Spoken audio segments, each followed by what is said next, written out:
হ্যাঁ, আর সময় কম, আর সেই সাথে আমারও সময় কম, আমারও এমনিও সময় কমে যা বুঝতে পারছেন।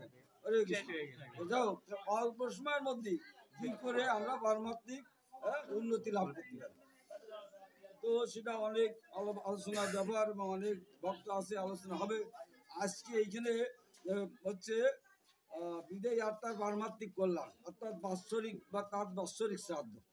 তো শ্রাদ্ধ সম্বন্ধে দু একটা কথা হোক নাকি? আচ্ছা, তো স্বাভাবিকভাবে শ্রাদ্ধ, আমরা যে শ্রাদ্ধ করি আর এই শ্রাদ্ধ একটু আলাদা মনে হয়, কারণ সাধারণত আমরা বন্ধু বান্ধব আত্মীয় স্বজন নিয়ে যে শ্রাদ্ধ করি সেটা সই জিরে গরম মশলা দিয়ে ভালো করে রসায় নিজে ইন্দ্রিয় তৃপ্তির জন্য করি, কি নাকি? আর যদি নিরামিষ করাই করলে না সারা মানে যাবো না, টাকা বাজাচ্ছ, বাপ মাছ খেয়ে মরিছে, নিরামিষ করবে কেন, এরকম কথাবার্তা হয় না? এরকম নানান কথাবার্তা হয় এবং আমরা সেই কথা এবং বৌদি কয়, আর ধর আমার বাবার বাড়ি যদি আত্মীয় স্বজন না আসে তোমার শ্রাদ্ধের ভান মেরে আমি থাকবো না, ওর কথা শ্রাদ্ধ বন্ধ, ফল দিতে দিতে মাছ মাংস করে দিল। এখন মানে কোন শ্রাদ্ধ করলে মঙ্গল হবে, যেমন আমার মা বাবা দেহ রাখলে আমরা সাধারণত আমাকে সনাতন ধর্ম অর্থাৎ হিন্দু ধর্ম অনুযায়ী আমরা কি করি, দড়া বাঁধতেছি, খালি পায়ে চলতেছি নাকি, এগুলো চুল দাড়ি কাটতেছি না, এমনকি আমার জ্ঞাতি গোষ্ঠীও করতেছে না। কেন করতেছে না? যেহেতু আমার মা বা বাবার যাতে কল্যাণ হয়, সে স্বর্গে যেতে পারে, তাই না? স্বর্গে যদিও কামনা না, তবুও জানলাম আমি স্বর্গে যাই, কারণ আমরা অনেকেই লেই স্বর্গীয় মুখ, অনেক গেছে জানাশোনা দেখাশোনা নেই, লেহে তুই স্বর্গীয় মুখ, আর যার বেশি টাকা আছে ওই টাইসি ঘরে লেহেতে উপরে স্বর্গীয় মুখ, দেখো সব জায়গায় স্বর্গীয় মুখ। হ্যাঁ, কিন্তু শ্রাদ্ধ করেছে ওই বন্ধুরা ডাইনে আইছে, ভেতর উদ্দেশ্যে দিছে মাছ নিয়ে আসো, দেয় না মাছ, আর তারপরে কইছে মরার পরে ওই সন্ধ্যার সময় গোসায় গাছায় যা খাবে, বিড়ি খায় খাবে, আর যদি গুল খায় সব দিয়ে ওই আদাটা নিয়ে দিয়ে আসবো বাগানে, কি দেখি না? আচ্ছা যাও, এখন এটাও একটা বিধি আছে, তা নাহলে আমরা করে আসবো কেন? এটা একটা বিধি আছে। এখন কোন বিধি আপনি করবেন, মা বাবার মঙ্গল করবেন না তারে নরকে দেবেন, সেটা আছে আপনার ব্যাপার। যেমন লেখা আছে ধূমপান স্বাস্থ্যের জন্য ক্ষতিকর, আমরা সবাই দেখতেছি, ডাক্তারের কাছে দেখালি ডাক্তার বলছে খবরদার তামাক বিড়ি বছর খাইও, কিন্তু রোগী চলে যাওয়ার পরে এই দরজা বন্ধ কর, ওই আরম্ভ ওই আরম্ভ করে। তা তেমনি ওই শ্রাদ্ধ আপনি কোনটা করবেন সেটা আপনার ব্যাপার, আপনি করতে পারেন নাও করতে পারেন, কিন্তু শ্রাদ্ধ করার বিধিও এই ভগবত গীতা আছে, ওই শ্রাদ্ধ করার বিধি আছে, আর এই শ্রাদ্ধ করার বিধিও গীতা আছে। আমরা যদি মুখের কথা বলি মোটা মশাই সাটান পান ভাইছে, আমরা এসবত করে আসতেছি, আমরা যদি হিন্দু হয়ে থাকি, হ্যাঁ, সনাতন ধর্ম অবলম্বন করি, এই আমাকে গীতা মানতে হবে। এই গীতা তো আপনি না মানেন, যে কোনো গীতা আপনার মানতে হবে। গীতা ওর মধ্যে আর কোনো পার্থক্য নেই, ওর একটা শ্লোক ব্যাখ্যানোর ক্ষমতা কারণ নেই, এটা ভগবান মুখে নিশ্চিত বাণী। তাই প্রথম অধ্যায় 41 শ্লোক, কারণ আমার সময় তো কম, আমি খালি টাচ দিয়ে যাবো, বুঝছেন? বিশ্বাসযোগ প্রথম অধ্যায় 41 শ্লোক, এখানে বলতেছে কর্মকাণ্ডের বিধি অনুসারে পিতৃপুরুষের আত্মার প্রতি পিণ্ডদান, জল উৎসর্গ করা প্রয়োজন, যেটা আমরা বাপ মামলি করে থাকি, কেমন? আচ্ছা, এই উৎসর্গ সম্পন্ন করা হয় বিষ্ণুকে পূজা করার মাধ্যমে, কারণ বিষ্ণুকে উৎসর্গিত প্রসাদ সেবন করার ফলে সমস্ত পাপ থেকে মুক্ত হয়, বুঝা গেল? ওই যে শ্রাদ্ধ, ওই শ্রাদ্ধ তো বিষ্ণু টিষ্ণু দূরে থাকতেছে, আমি না না ঠাকুর মশাই আসে ওই কলার খালিতে গাছি চাল মাল ছড়া দিয়ে কি আনিছো না আনিছো খাট ফালন অমুক দিয়ে টুনি দিয়ে কি যায় কি না যায়, সত্যি না মিথ্যে? ভগবানের কোনো চিত্রপট নাম কীর্তন বা সাধু বৈষ্ণব প্রসাদের ব্যবস্থা আছে ওই শ্রাদ্ধে? তাহলে এই শাস্ত্র যা বলতেছে যে বিষ্ণুকে কি করে পূজা করার মাধ্যমে, তারপরে বিষ্ণুকে ভোগ লাগার মাধ্যমে যে প্রসাদ সেইটা দিয়ে পিণ্ডদান করতে হবে, তাহলে আমরা গীতা মানতেছি না। তাহলে গীতা যদি আমরা না মানি, তা আমরা যদি বাপের কথা না মানি, তাহলে কি তেজপুত্র, তাহলে আমার কি দশা হবে? তাহলে আমরা গীতা মানতেছি না, তার মানে আমরা হিন্দু না। গীতা যদি না মানি, অন্য যারা ধর্ম অবলম্বন করে তারা তো এই মানবে এটা কি করবে, ও অমুক আমরা তো মাথায় নাচ পারবো ছিঁড়িয়ে বাদাম বেসবো ঠোঙ্গা করে বেসতে পারে, সে তো মানবে না। তাহলে আমরা সেই বাদাম বেসার দলে কেমন, ওদের কইছে আমি হিন্দু, আমার নাম অমুক মন্ডল, অমুক সমুক, এটা মুহি করে এক কথা, কাজ করি আর এক কথা। এখন এই কাজটা আপনারা করবেন, বোঝা গেল? 2 নম্বর, আপনি যদি ওই শ্রাদ্ধ করেন, তাহলে ওই শ্রাদ্ধে আপনি কি দেবেন, ওই ঠাকুর যা করবে তাই সরকার মাছ লাগবে, ওই যে শ্রাদ্ধ সময় মাছ লাগে না, মাছ লাগে, আর তারপরে বন্ধু বান্ধব আত্মীয় স্বজন হবে তাকেও মাছ দিয়ে খাওয়াতে হবে, তাহলে তারা আমার ওই শ্রাদ্ধে আসবেন, আমার শ্রাদ্ধে যোগ দেবে না, কেমন? তাহলে ওই শ্রাদ্ধ যদি আপনি করেন, তাহলে আপনার না শুধু, হ্যাঁ, আপনার না শুধু আপনার মার যদি মা দেহরায় অর্থাৎ বাবা এবং আপনার আত্মীয় স্বজন বন্ধু বান্ধব জ্ঞাতি গোষ্ঠী এবং পাড়া প্রতিবেশী গ্রামে তারা সব শুদ্ধ নরকে যেতে হবে। এখন প্রশ্ন থাকতে পারে মশাই এই সমস্ত গল্প কোথায় পাইছো? নরকে তাহলে এই দেশের মানুষ যতদিন করে আসছে আরো করতেছে সব নরকে যাবে। যদি আপনারা ভগবত গীতা মানেন এই গীতার কথা অনুযায়ী সব নরকে গেছে এবং নরকে যেতে হবে, এতে কোনো সন্দেহ নেই। ভগবত গীতার 3য় অধ্যায় 13 শ্লোক আপনি এটা নিয়ে যেতে পারেন এবং যে কোনো সাধু বৈষ্ণব তারপরে সাকারজি মুখার্জি ব্যানার্জি সব চ্যালেঞ্জ করবেন। গীতা তো অস্বীকার করতে পারেন, গীতা অস্বীকার মানে ভগবান অস্বীকার করা, তার মানে এই সিঁড়ে বাদাম বেচার দলে আপনি থাকতে পারেন, সমস্যা নেই। হরে কৃষ্ণ। এইখানে বলতেছে ভগবত ভক্তরা সমস্ত পাপ থেকে মুক্ত হন কারণ তারা যোগ্য অবশিষ্ট অন্নাদি গ্রহণ করেন। যোগ্য অবশিষ্ট মানে এই রান্না বান্না হচ্ছে, ভোগ লাগানো হচ্ছে, রিটার্ন যেটা আসবে সেইটা দিয়ে সাধুরা সাধারণত খায়। আর যারা মানে আমরা যারা সাধারণত কি করি স্বার্থপর হয়ে, স্বার্থপর মানে যেমন স্বার্থপর কি বলবো কিভাবে বোঝানো যায়, পাশাপাশি ধরেন আমরা দুইজনে ঘের করতেছি না, ঘের করে এখন দুই বন্ধু গেছি ওই যে কোথায় ফল দিতে, এই যে ইয়ে আছে না তারপর এই যে মোংলা টোংলা বিভিন্ন জায়গায় দুই বন্ধু যে একসাথে যাই ঠিক আছে চল, হ্যাঁ একজন করে এটা ভালো আর আপনি করলেন আমার ওটা আপনি ভালো গুলো চিংড়ি আর দিয়ে আর ভালো চিংড়ি আমি কিনে তাহলে স্বার্থবার 3 মাস পরে খেয়াল দিল সালা গুলো চিংড়ি স্বার্থবার তুই আমার কাহিনী করি তাহলে কি করলো স্বার্থবার। এইরাম যারা স্বার্থপর অর্থাৎ যারা ভগবানের না দিয়ে খায়, বলছে যারা কেমন স্বার্থপর হয়ে নিজেদের ইন্দ্রিয় তৃপ্তির জন্য অন্ন পাক করে। নিজেদের ইন্দ্রিয় তৃপ্তি মানে ওই যে আপনার মশার ঘন্ট ডাল ডুল বেগুন ভাজা ওটা কেটা খায় ঘ্যাট আর হচ্ছে সই দিয়ে গবেষণা দিয়ে ভালো করে কষাইয়ে তারপর ভেস্টা ঘুরে নিয়ে যা, তো কোনটা ভালো? তাহলে এই যে স্বার্থপর মানে ওটা দিলে ভগবানের ভোগ দিতে হবে আর এটা ভোগ দেওয়া লাগবে না, তাহলে আমি স্বার্থপরের মতন কাজ করলাম। তাহলে বলছে যারা নিজের ইন্দ্রিয় তৃপ্তির জন্য অন্নপাক করে তারা কেবল পাপই ভোজন করে, এটা গীতার কথা। তাহলে আমরা ওই যে শ্রাদ্ধ করতেছি ওই শ্রাদ্ধ মা বাপ আত্মীয় স্বজন বন্ধু বান্ধব জ্ঞাতি গোষ্ঠী সমাজ যারা আমার শ্রাদ্ধ করতে দেবে না, বৈষ্ণবী শ্রাদ্ধ শাস্ত্রীয় শ্রাদ্ধ সব শুদ্ধ নরকে যাবে। বুঝা গেল? আচ্ছা, এখন এই শ্রাদ্ধ না করে আমরা যে শ্রাদ্ধ করতেছি সেই শ্রাদ্ধে আমাদের কি সুবিধা হচ্ছে আর অসুবিধা হচ্ছে, এটা ভগবত গীতার নবম অধ্যায়, ভগবত গীতার নবম অধ্যায় 25 নম্বর শ্লোক।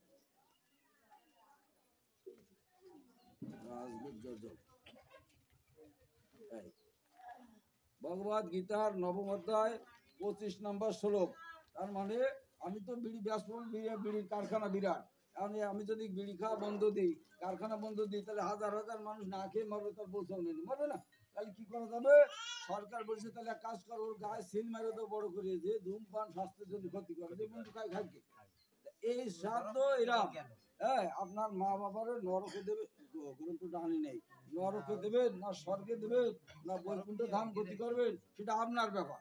এইখানে বলতেছে নবম অধ্যায় 25 নম্বর শ্লোক, এখানে বলছে জানতি দেবব্রতা দেবান পিতৃ জানতি পিতৃভূতা ভূতা নিজান্তি ভূতের যা জানতি মর্যাদি নহিমা, অর্থাৎ বাংলা কি বলতেছে কোথায় গেল, দেবতাদের উপাসকেরা দেবলোক প্রাপ্ত হবেন, পিতৃপুরুষদের উপাসকেরা পিতৃলোক লাভ করবেন, ভূত প্রেতাদি আদির উপাসকেরা ভূত লোকে যাবেন আর আমার উপাসকেরা আমার লোকে যাবেন। এটা বাংলা কথা। আপনি ঢাকায় গেলেন সায়দাবাদ বাস স্ট্যান্ডে আসলেন, আপনি বাগেরহাট আসবেন, ওই যে যেগুলো আসে হামিম বনফুল দিকে আসলো বাগেরহাট, আপনি সেইটা উঠলে আপনার বাগেরহাট নামা দেবে।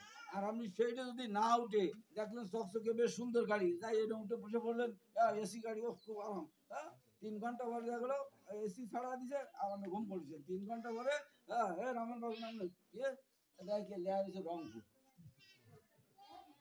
কি রংপুর, তাহলে আপনি তো রংপুর যাবেন না, তাহলে আপনি নামা দিলে কোন রংপুর? তাহলে আপনার ওই যে রংপুরিতে আবার আসতে হবে, তাহলে কত ঝামেলা, আর গাড়ি মাল না থাকলে তো ঘাট ধাক্কা খাতে খাতে আসতে হবে। তাহলে আমার গন্তব্য কোথায়? আমি যাবো বাগেরহাট, তাহলে আমি কোন গাড়িতে উঠবো? বাগেরহাট যে গাড়ি আসে। এইখানে বলতেছে দেবতাদের উপাসকরা দেবলোক প্রাপ্ত হবে, এই যারা দেবদেবীর পুজো করে তারা সন্তুষ্ট হয়ে থাকে, অর্থাৎ সিম্পল ব্যাপারটা বোঝেন, আমার সাথে বন্ধুর সাথে খাদ্যের আছে তাই না, আর বন্ধুরা দেখো তুই আমার বাড়ি যাও, তো আমার বাড়ি যাবে না অন্য বাড়িতে ঠেলে উঠবে, আমার বাড়ি যাবে। এমনি আমরা যার যার উপাসনা করবো, দেব দেবীর উপাসনা খারাপ না, আপনি করেন, কিন্তু সঠিক নিয়মে করেন। আমরা যে দেবদেবীর উপাসনা করি এ তো উপকারের জায়গায় ক্ষতি হয় বেশি, কোনো চার পয়সার উপকার হয় না, কোনো উপকার হয় না, আরো ক্ষতি হয় বেশি। যার কারণে এই মারামারি হানাহানি কাটাকাটি এটা সেটা চলতেছে। আমরা দোষ দেন অমুক আমার সর্বনাশ না, অমুক সর্বনাশ করার কারো যোগ্যতা নেই। আমরা সবাই জানি যে ভগবানের ইশারা ছাড়া গাছের পাতা পড়ে না। তাহলে আমারও যদি একজন মারে তাহলে কি ও কি খামাখামার মারতে আছে না, ওরে কোথায় দিয়ে সাবলার মার, কারণ তুই আকাম করিস ওর মার দিয়ে, বুঝা গেল? এই হচ্ছে অবস্থা। আপনি যে কাজ করেন না কেন সলিড কাজ করবেন, যে জায়গায় করেন দেবদেবীর পুজো করেন, আমি সলিড কাজ করবো, ওই দেব দেবতা আপনার পথ দেখাবে। রামকৃষ্ণ পরমাংশ দেব মা কালীর সাথে কথা বলতে বেড়া মানতে না, তা সেই রামকৃষ্ণ পরমাংশ দেব হ্যাঁ যখন বলছে মা আমার সে মুক্তির উপায় কি, তা বলছে মুক্তির উপায় হচ্ছে মুক্তিদাতা পরম পুরুষোত্তম ভগবান শ্রীকৃষ্ণ, আমি মুক্তিদাতা না, সেই মুকুন্দ চরণ তুমি সেবা করো, বুঝছো? যেহেতু সে মায়ের ভক্ত, হ্যাঁ সে রাস্তা দেখা দিচ্ছে। আর মায়ের ভক্ত যদিও না হন, আপনি গাছের গোড়ায় যদি জল দেন তাহলে আগাপাতার সমস্ত সবকিছু জল দেওয়া যাবে। ওই ভাগবতের পঞ্চম স্কন্ধে জড় ভরতের কথা বর্ণনা করা আছে। জড় ভরত কিন্তু মা কালীর ভক্ত ছিল না, সে একমাত্র কৃষ্ণ ভক্ত ছিল। তো সে কৃষ্ণ ভক্ত সবসময় কৃষ্ণ নাম করতো। যখন সেই নরবলি দেওয়ার জন্য তারা নিয়ে গেল হাড়ি কাটে, মানে কোপ দেবে, ভাগবতের পঞ্চম স্কন্ধে বর্ণনা করা আছে। ওই মাটির মূর্তি থেকে মা বেরোয় এসে তাকে খড়গ নিয়ে ওই যেগুলো মারতে সেগুলোর মারছে। এগুলো ভাগবতের পঞ্চম স্কন্ধে বর্ণনা করা হয়েছে, সাতামের কল্পনা। আপনি যদি সঠিক পুজো করেন মা আপনার ভক্ত দেখা দেবে, মার পুজো অসুবিধা না, মা খারাপ না, কিন্তু আমরা তো সঠিক করি না। আমরা আব্রাহ্মণ ডাহিনী আসি, আব্রাহ্মণ মানে আবার গোড়ায় চলে আসতে শ্রাদ্ধ। আপনি 10 দিন বা 15 দিন ধরা বাঁধতে ঘুরে বেড়ালেন, এই শীতঋতু কষ্ট করে বউ চলমে আত্মীয় স্বজন কেউ মাছ মাংস খাতে দিলেন না, হ্যাঁ একদিন বা 2 দিন যদি ডাল রাঁধে কি সবার ডাল ডুল আমি খাবো না, কিটা রাঁধিছে হয়তো চল মেয়ে ওয়াটার দিল রাগ করে যায় না স্বাভাবিকভাবে, এগুলো করা যে না ও খাওয়া যাবে না। তো তাকেও কষ্ট ক্লেশ করে দিয়ে 10 দিন বা 15 দিন পরে যদি শ্রাদ্ধ করবো, ওই দিন যে বন্ধুরাটা এনে আসতেছি ও দেখলো রাত্রি জামা এসে ভালো মতন সবাইছে, সবাই বিড়ি খাতি খাতি চলে যাচ্ছে, কি আছে কিনা, তাহলে ও আপনার গোষ্ঠীর শ্রাদ্ধ কি করবে? আপনি তো 10-12 দিন ছিলেন, উপোস ছিলেন, হ্যাঁ ও তো একদিনও ছিল না, তো আমার গোষ্ঠীর শ্রাদ্ধ কি করবে? আর আসে পেতের শ্রাদ্ধ দিচ্ছে, পেত ভূত বানাচ্ছে। আমার মা বাবা তো নাম যোগ্য শুনতে গিয়েছে এই জায়গায়, আজকে তো কবি হচ্ছে না, এই জায়গায় সময় কিছু ছিল না, আজ থেকে কত বছর আগে হবে, তা বই 30-35 বছর আগে, মানে বা 37 বছর আগে সাইকেলে আসতাম, মাটির রাস্তা, এনে কিছু ছিল না, ওই একদম একটা বট গাছ ছিল ছোট কান্দি, এর মানুষ ছিল সামান্য 3 ফুট টানা থাকতো, রোদ্দুরি জল জড়িয়ে জাতীয় তেল, ওই 30-36 বছর আগে। তখন আমার নেশা ছিল ওই নামযোগ্য কবি শোনা, এই নাচটা, হ্যাঁ আচ্ছা। তো এই যে অবস্থা, তা সে জায়গায় আপনার কি করে ওই ব্রাহ্মণ দিয়ে শ্রাদ্ধ করতেছে, দেখা গেলো ওই ব্রাহ্মণ দিয়ে মার সেবা করতে পারে না। তো আজকাল যারা কথার কথা, আমি আমার কথাই ধরি, 3 দিনের যদি ভাতের অন্ন কর দিচ্ছে মাসি কয় না, এখন যে অনুষ্ঠান হলি এই জায়গায় হদের আর অনুষ্ঠান, তাহলে রান্না নাকিটা হাড়ি করে আছে নাকি, ভোগ লাগবে কিটা, এগুলো আমার খোঁজ করতেছি। আর আগে তো সব খোঁজ করতাম না, এখন হোলি হচ্ছে, তাহলে আমি 3 দিনের যদি ভাতের অন্ন লোক যদি খোঁজ করি হাড়ি করে কার রাঁধতেছে কিনা, আর মা এরা পরম বৈষ্ণবী, তাহলে এরা মানে এগুলোর সাথে তো আমাকে তুলনা দিলে আমাকে পাপ হবে, তার মানে তুলনা দিচ্ছে বুঝলাম নেই, তাহলে এটা কত উদ্বেগ। আর সেই জায়গায় এই বিড়িটা ফেলে দিয়ে ধূপং দেহি দীপং দেহি আরম্ভ করে দেওয়া, তার মা গ্রহণ করবে। আর তারপরেও এই সাধুরা সাধারণত ভোগ না লাগায় খাবে না, সে যাই খায়, তাই না? আর ওই ঠাকুরে এসে ভোগের কোনো নারায়ণ পুজোর কোনো খবর নেই, ডাইরেক্ট দিচ্ছে, ডাইরেক্ট কোনোদিন নেবে না। আপনি একটা সাধুরে একটা কিছু দেন, সেটা বাড়ি নিয়ে যাবে বা ভোগ লাগাবে, তারপর পাবে। আর এই মা পরম বৈষ্ণবী কত উদ্বেগ, এগো ভোগ না লাগায় এটা পুজো অর্চনা করে যায়, যার কারণে সাধু বৈষ্ণব ওই কালী পুজোর প্রসাদ পায় না। আপনারা তো মনে করেন যে সালে একসাথে ঘুরে বেড়ে একসাথে সব কিছু করতেছি, 3 দিনের যুগে বৈষ্ণব হয়েছে কালী পুজোর প্রসাদ পেল, পালো না তো ওই কারণে আপনি সঠিকভাবে কালী পুজোর প্রসাদ করেন, যদি প্রসাদ না পায় ও কালীর রোষে ও মরবে, সে যত বড় সাধু হোক সে মরবে, বুঝতে পারছি? তো আমি জানি যে কোনো কাজ, আমার কথা হচ্ছে দেশের মানুষ সব সাধু হবে না, কিন্তু আমরা যখন বছরের মাথায় একটা অনুষ্ঠান করবো, সেই অনুষ্ঠান যাতে সলিড হয়, যাতে আপনি প্রসাদ পান, আপনার জ্ঞাতি গোষ্ঠী আত্মীয় স্বজন এলাকাবাসী প্রসাদ পায়। আজকাল এই যে নামযোগ্য শুরু হয়েছে, ব্যবসার নামযোগ্য, এখানে কেউ প্রসাদ পায় না, আপনি শিবাইটা জিজ্ঞেস করবেন তবে, কিন্তু আমরা তো মহোৎসবের দিন ভোগ লাগাই, অন্য সময় ভোগ লাগাই না, এমনকি একাদশীর দিনও নামযজ্ঞ চলতেছে। একাদশীর মাহাত্ম্য আছে, একাদশীর মাহাত্ম্যে বলা আছে ওই একাদশীর দিন পঞ্চ রবি শস্যের একটা দানা, জন্মের খাওয়া তো মানে খিচুড়ি না, একটা দানা যদি ভিতরে যায় তাহলে ভ্রূণ হত্যা, ব্রহ্ম হত্যা, পিতৃহত্যা, মাতৃহত্যার পাপ হয়। আর যদি গবল গবল খিচুড়ি খায় তাহলে কি হবে? একটা দানা ভরলে এই অবস্থা। আর সে জায়গায় আপনি একাদশী এই সাধু সঙ্গের প্রভাবে, হ্যাঁ, মনে করলাম ঠিক আছে একাদশী করি, আপনি একাদশী করলেন, নামযোগ্য সন্তান ছাত্রী আসলো, আপনার সামর্থ্য অনুযায়ী দিয়ে দিলেন, তাও রিটার্ন ভাগ পাবেন না? পাবেন। আপনি যদি 10 টাকাও দেন তো 10 টাকার যে লাভ, সে লাভটা আপনার বাড়ি পৌঁছবে, আবার লসও তো পৌঁছবে। একটা মানে দানার কথা বলছে, একটা দানা যদি পড়ে এ হলো পাপ হয়, তাহলে আপনার 10 টাকা একটা দানা তো পড়েছে, তাহলে আপনি এদের বাড়ি একাদশী করলেন, ওদের তো কি হলো? এই জন্যই দান ধ্যান নিশ্চয় মতন করলে হবে না, জানি শুনে দিতে ভাগবত গীতায় দান ধ্যানের কথা বলা আছে। তো এগুলো বেসিক নলেজ, এই সমস্ত পাঠ আপনারা শুনবেন না, ভালো লাগবে না, করে সালার খিটা ডেয়ে নিয়ে আসে। হ্যাঁ, রসালো কথা না বললি টাকাও বেরোবে না, একটু আগুয়ে বসো, নীল শাড়ি পরো, হা নাড়ে নাড়ে না, এইসব ভালো লাগবে, কিন্তু এসব ভালো লাগবে না। ভালো লাগুক আর না লাগুক খাবেন তিতা, ভালো লাগুক আর না লাগুক পড়বেন গীতা যদি বাঁচতে চান। এই কি টাইম শেষ নাকি? তো কারণ এইসব তো ভালো লাগে না, উচ্চ সুস্থ কথা। হ্যাঁ, এখন আপনারা শ্রাদ্ধ করবেন বা কি করবেন, কোন বাসে উঠবেন সেটা আপনাকে ব্যাপার, বুঝা গেল?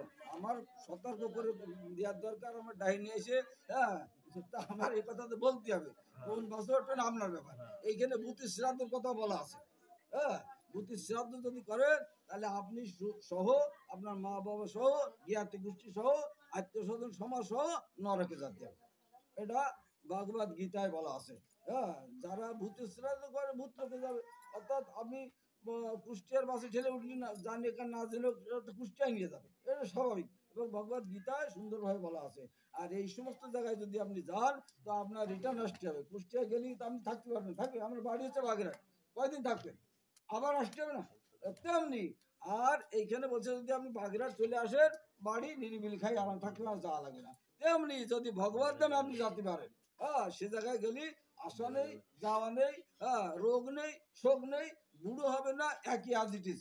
16 বছরের যুবক যতদিন আপনি থাকবেন, তাহলে কিনা না চায় বর্তমান যুগে। হ্যাঁ, এই যে সব আরম্ভ করেছে, কোরিয়ায় যাবো, আমেরিকায় যাবো, কানাডায় যাবো, হ্যাঁ, এগুলো কেন? প্রচুর পয়সা, কিন্তু সে জায়গায় গেলে পয়সা যদিও পাওয়া যায় কিন্তু মজা নেই, আরাম নেই, শান্তি নেই। যদি শান্তি থাকতো তাহলে যাকে কোটি কোটি টাকা আছে তারা কিনে গাড়ি আনতে পারতো, হতো না? কিন্তু কই, তাকে বাড়ি যে দেখবেন, হ্যাঁ, বিরাট দালান অমুক সমুক মনে করে, ওরে বাবা সাংঘাতিক বড় লোক। কিন্তু ভিতরে যে খোঁজ নিয়ে দেখবেন, খাওয়ার সময় বৌমা গিলাসের মুখে একটু চাপ দিয়ে ছোট একটা রুটি নিয়ে খাবো না, আমি খাবো না, ওইটা খাতে পারতেছে, অথচ টাকা পয়সা বিশাল। হ্যাঁ, আর কি মাথায় টেনশন, হাই পাওয়ারের ঘুমের বাড়ি না খালি ঘুমোচ্ছে না, কারণ ছেলে মেয়ে গাড়ি নিয়ে কিনা কোনদিন যাচ্ছে, কি করতেছে, তারপর টেন্ডারবাজি অমুক সমুক, মানে নানান জ্বালা। তুমি করে সালা আমার টাকা পয়সা নিয়ে আমি ভালো আছি, খাইলে যাই ঘুম এসে গেল, আমারও দেখা এরা হলো অবস্থা, বুঝতে পারছেন? সে দেখায় সুখ নেই, টাকা পয়সা আমরা আছে কিন্তু সুখ দিতে পারবে না। ধরেন একটা ছেলে কোরিয়ায় গেল, হ্যাঁ, 2 মাস পরে বা 3 মাস পরে বেশ ভালো অবস্থা হলো, শুনলো কিন্তু বাবা স্ট্রোক করে মরেছে, কি তার শোক হবে না? একটা শোক হবে। তাহলে তারপরে ও জায়গায় থাকলেও তো রোগ হবে, হবে না? তা রোগ শোক কোথায় যায় এড়ান নেই। তাহলে এমন জায়গার ভিসা আপনারা নেবেন, এমন জায়গার ভিসা আপনারা তৈরি করবেন। আর এই কোরিয়া জাতি হোক বা যে জাতি হোক, মানুষ কি করে সাধারণত জমি জমা বেঁচে যায়, অনেক মানে ইয়ে ডাইভার্ট করা দেয়, জলে ডুবে মরতেছে, হ্যাঁ, তারপর টাকা পয়সা নিয়ে যাচ্ছে, নানান সমস্যা, তাই না? তাহলে এ কালো গেল, ও কালো গেল, 2 কালো গেল। আর যদি কেউ জাতিবার সৌভাগ্য করে যাচ্ছে, খাচ্ছে, কিন্তু এইখানে যদি আপনি যান, টাকা পয়সা লসের কোনো কারণ নেই, লস হবে না। কিন্তু আমরা এদিক যাব না, এই জায়গার এনওসি আমরা নেব না, এই জায়গার এনওসি নিতে গেলে কি লাগবে? জায়গা জমি কিছু বেচা লাগবে না। হ্যাঁ, রাত দিন যখনের সময় ভাবেন কাজ কর্মের ফাঁকে এইটুকু কাজ করবেন, হরে কৃষ্ণ কৃষ্ণ কৃষ্ণ হরে হরে, হরে রাম রাম রাম হরে হরে। কাজ কর্মের ফাঁকে এগুলো করবেন, এতে জায়গা জমি বেচা লাগবে না। এ করলে আপনি কি করবেন? সেই বৈকুণ্ঠ ধাম, বৈকুণ্ঠ অর্থাৎ নকুণ্ঠ, বৈকুণ্ঠ, যে জায়গায় কোনো কুণ্ঠ নেই, অর্থাৎ রোগ নেই, শোক নেই, জ্বর নেই, ব্যাধি নেই, হ্যাঁ, মরণও নেই। তাহলে এ হলো জায়গা। এর সুযোগে যদি আমরা ছাড়ে দেন তাহলে আমরা কি মানুষ না? নর অধম, অর্থাৎ নরের থেকে অধম যারা গরু ছাগল হাঁস মুরগি, তাহলে আমরা কি ওগুলো হতে চাই? হতে চাই না, কিন্তু আমাকে হতে হবে। কেন হতে হবে? যেমন কর্ম তেমন ফল। এত সুন্দর ভজনযোগ্য দেহ পায়ে একদিন তারে ভজলাম না রে, তা তা ভগবান করে তুমি এতদিন সুন্দর দেহ পায়ে তুমি ভজলে না, তুমি কি করলে? বাজারতে নিয়ে আসলে, এনে কাটিয়ে সই জিরে গরম মশলা দিয়ে রান্না বান্না করে, বৌতি রাঁধতে চায় না, অত তেল ভয় করে এবং সমুখ খাবাখাবি করে, তাও রাঁধতে পেরে তুমি খাবি। হ্যাঁ, আচ্ছা ঠিক আছে বাবা, ভালো কথা। কারণ আমি তো অনত জনার বন্ধু, দীনবন্ধু, করুণার সিন্ধু আমি। তোমার এত কষ্ট, ঠিক আছে, এই জন্মে তোমার এত কষ্ট লাগবে না। আর বউরে কোয়া লাগবে না যে রান্ধো হাঁড়ি করে তেল দিয়ে মাছবে, ঝামেলা। তোমার সুন্দর ব্যবস্থা করে কি ব্যবস্থা? তুমি পুকুরে যাও না শিয়ে হয়ে যাও, ডাইরেক্ট খাবা খাবা খাবা। তোমার তেল মশলা লাগবে না, বউরে খাওয়া লাগবে না যে হাঁড়ি করে মাঝে সুন্দর করে রাখতে দাও। এ কত সুন্দর ব্যবস্থা, ভগবান এগুলো ব্যবস্থা আছে। আমরা যেমন কর্ম করব সেই কর্ম অনুযায়ী 84 লক্ষ এরকম ব্যবস্থা আছে। 84 লক্ষ, কোনো দোকানে 84 লক্ষ আইটেমের জামা কাপড় আছে? কোথাও আছে? আমি টাকা পয়সা যতই নিয়ে যান, এত আইটেমের জামা কাপড় দিতে পারবে? কিন্তু ভগবানের দোকানে 84 লক্ষ আইটেমের জামা কাপড় আছে, রং বেরঙের। আপনি যেটা চান সেটা পাবেন। অর্থাৎ এই জায়গায় আমরা যে রান করবো সেরকম আপনার সুবিধা হয়ে যাবে।